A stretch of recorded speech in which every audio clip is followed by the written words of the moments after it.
You're watching us on YouTube tonight, Kiki Classic Rock, and thank you for your support. If you want to find out more about us and our stories and all that good stuff, we invite you to visit our website, which is www.kiki.fm. There's links to the rock shop and everything else. But right now, it's time for more of your Classic Rock Raw. And we are on Greg Raleigh Watch here at Kiki Classic Rock YouTube channel, just to let you know. I'm just throwing it out there. In November, tickets went on sale for Taylor Swift's Eras Tour, and it seems pretty simple and straightforward, but that is not how it went down at all. It was really complicated, really convoluted. So to give you a quick rundown, the pre-sale for the Taylor Swift Tour turned into a ginormous mess because the demand was so high for those tickets. No surprise there. The system simply couldn't handle it. Or could it? I don't know. The tickets that were to go on sale the Friday after the pre-sale were going to be for any tickets that didn't sell. But on that Thursday, Ticketmaster canceled Friday sale. Can you imagine those Taylor Swift fans just crying, just sitting there? They canceled the tickets. Like, I can't. The Taylor Swift fans, I mean, a lot of fans are crazy, right? A lot of hardcore fans are crazy. But the Taylor Swift fans, they are hardcore. So just the fact that Ticketmaster said we're not selling tickets tomorrow, there were tears shed. I'm sure of it. I'm telling you, I am. So when the tier-based pre-sale did happen, remember, Taylor hadn't been on tour for 5 years.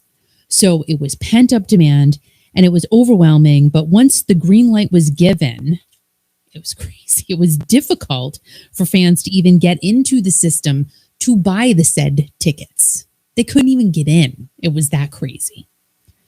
So there was a verified fan program put into place, which gave over 1 million fans a special code to buy the Swift tickets. Now, there were 2 million plus additional fans who were put on a waiting list, but the requests for tickets on that one day totaled 3.5 billion fans, and 2 million tickets were sold on that Tuesday. 2 billion tickets. Like, can you even fathom? I don't even, like, what would 2 billion tickets look like in a stack? I don't know. Probably fill this whole room. I'm thinking. Maybe even would overflow. Depends on how they're stacked. I don't know.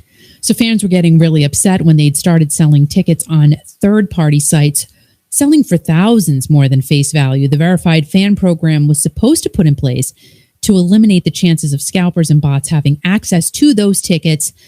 They were not meant to go to scalpers and bots. They were meant to go to the regular fans. That didn't happen. Didn't happen at all. So the Swifties started releasing their frustrations with how the sale was handled on social media, and there were lots of stories about how some waited for hours to gain entry to the site. And when they finally got in, wasn't pretty. There were barely any tickets left. Fast forward to today and a recent Senate hearing that likened Live Nation and Ticketmaster to a monopoly. No, say it isn't so. Senator Richard Blumenthal of Connecticut said, and I quote, that Ticketmaster outright ought to, I can't even read my writing half the time, and I need glasses, ought to look in the mirror and say, I'm the problem. It's me. And this was quoting one of Taylor's songs called Anti-Hero. But it didn't stop there. Senator Mike Lee of Utah pulled out a lyric from Blank Space and called the ticket debacle a nightmare dressed like a daydream. So when you now have the Senate quoting Taylor Swift, you know something is wrong or crazy. I mean, they all had to sound crazy. Just sitting, because that's not the end of it. I guess there were a bunch of senators who just kept quoting Taylor Swift songs. Lawmakers applauded the Swift camp for bringing the situation to light, and in that hearing, the situation regarding fees came up. Thank you. The ticket fees, I can't. I could just talk about that forever besides Journey. And we're on Greg Raleigh Watch, just letting you know. And service fees are set by the venue while the ticket pricing is determined by the artists. So those high fees are not coming from the artists. They're coming from the venue itself. Joe Birch told of Live Nation said that Ticketmaster has learned many lessons from this incident. Live Nation has not gained any ground since merging with Ticketmaster in 2010 and spent over $1 billion to combat bots. Now, it was also brought up that Live Nation receives a 20% commission on merch sold at concerts, and it is rare that artists get any portion of concession and parking fees. And we know people, friends, they are charging an arm and a leg for a Dr. Pepper.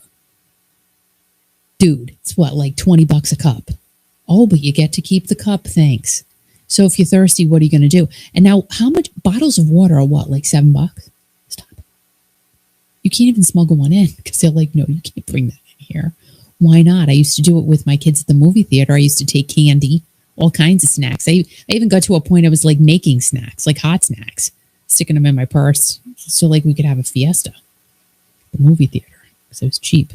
I didn't want to pay $3.50 for popcorn. You're talking back in the 90s, crying out loud. I didn't want to do it. I made my own. So the fee structure, again, was brought up, and 27% of all ticket prices are included in that price. You don't know how much the fee will be until you check out because, like I said the other night, it appears to be based on the cost of your ticket like a sliding scale, which is completely annoying. I could see if there was a set price. Okay, so for every ticket purchased, you're paying a $25 fee. Even at that, what is that for? But at least it's reasonable. So again, a $4,000 ticket, figured out the other night it was $1,000. Or no, it was $3,000 ticket. Your fee was $1,000. So your ticket would be $4,000. $900 ticket, your fee's $300. Why is it like that? Why does it matter how much your ticket costs compared to how much the fee is? That's not fair. Nobody questions these things. And people just pay for it. They just buy the ticket. I've done it. I'm not going to lie. I've done it. Oh, thank you, Candy. Thank you for the super sticker. Super chat. It goes right to Kiki.fm. Thank you. I love you, Candy. Thank you. Thank you. I love you, Candy. So I really don't understand about that whole fee structure. And I think more people should question it, honestly, because it's just not right. Some think that things could be better if Live Nation and Ticketmaster are broken up to create more competition, but really that seems like so much of a huge task that I don't know if that's going to happen. And it is still unclear who sets the rates for fees. And to me, that's where all of this really should begin. Like I just said, the fees. People should put their foot down about the fees. But again, if you put your foot down, you're like, I'm not going to buy a ticket. I'm not buying a ticket. Then you're just not going to go to the show. And then Joe from down the road is going to buy your ticket. And then you're going to be mad because you didn't buy the ticket. You're going to be mad that you didn't pay that extra $1,000 to buy the ticket because now Joe's going. And then he's going to walk by you in your neighborhood with his dog. And he's going to say, I'm going to the show. You going? You say, no, because I don't want to pay the fee. And then Joe's going to laugh. And he goes, I paid the fee. I got my dog, got my ticket. What are you doing? You don't want Joe to win. You want to win. It's ridiculous. It's just stupid. So clearly greed is the main player, but eventually this will crumble. But why fix it? Why fix it? Because nobody's going to fix it. Plain and simple. And that's the end of that. But just to let you know, we are on Greg Raleigh Watch tonight here at the Kiki Classic Rock YouTube channel.